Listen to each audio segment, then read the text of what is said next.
அன்பான மக்களே, நம்மளோட மகாநதியில வந்துட்டு செம்ம பயங்கரமாக வந்து இன்றைக்கி பேக் டு பேக் நிறைய விஷயங்கள் வந்துக்கிட்டு இருக்கு. செம்ம சூப்பராக வந்துக்கிட்டு இருக்கு அப்படிங்கிறதான். ஆனால் நம்மளோட விஜய் பயங்கரமாக ப்ரொமோவில் பட்டையை கிளப்பிட்டு இருக்காரு. அது மட்டும் இல்லாமல் அவரோட ஃபோட்டோ ஷூட்லாம் பயங்கரமாக ரிலீஸ் பண்ணிகிட்டு இருக்காங்க.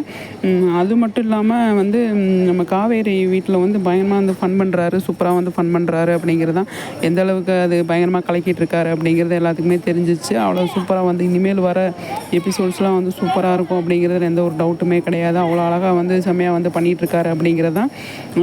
காவேரியோட அம்மா தான் கதவை திறக்கிறாங்க. வத்தி குச்சி கொடுங்க, தீப்பெட்டி கொடுங்க அப்படின்னு கேட்குறாரு. தீப்பெட்டி கிடையாது, ஒன்றும் கிடையாது, இடத்த காலி பண்ணுங்க அப்படின்னு சொல்லி சொல்கிறாங்க.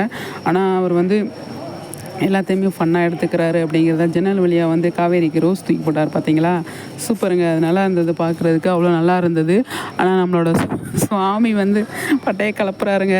செம்மையாக இருக்குங்க பார்க்குறதுக்கு, அவ்வளோ நல்லா இருக்குது அப்படிங்கிறத. ப்ரொமோ பயங்கரமாக நம்பர் 1 ட்ரெண்டிங் ஆக போகுது. இதில் எந்த சந்தேகமே கிடையாது. அந்த அளவுக்கு சூப்பராக பண்ணிக்கிட்டு இருக்காங்க அப்படிங்கிறதான்.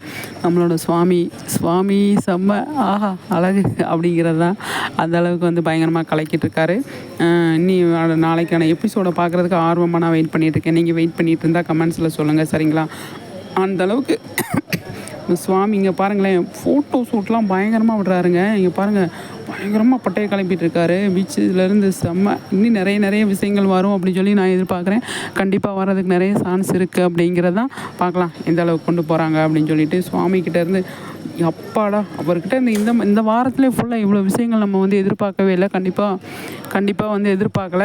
பரவாயில்லைங்க, சூப்பருங்க. எவ்வளோ விஷயங்கள் கொடுத்துருக்காரு தெரியுமா நம்மளோட சுவாமி? அவ்வளோ விஷயங்கள் கொடுத்துருக்காரு. அவர் ஃபேன்ஸுக்காகவே இருக்கார் அப்படின்னு தான் சொல்லணும்.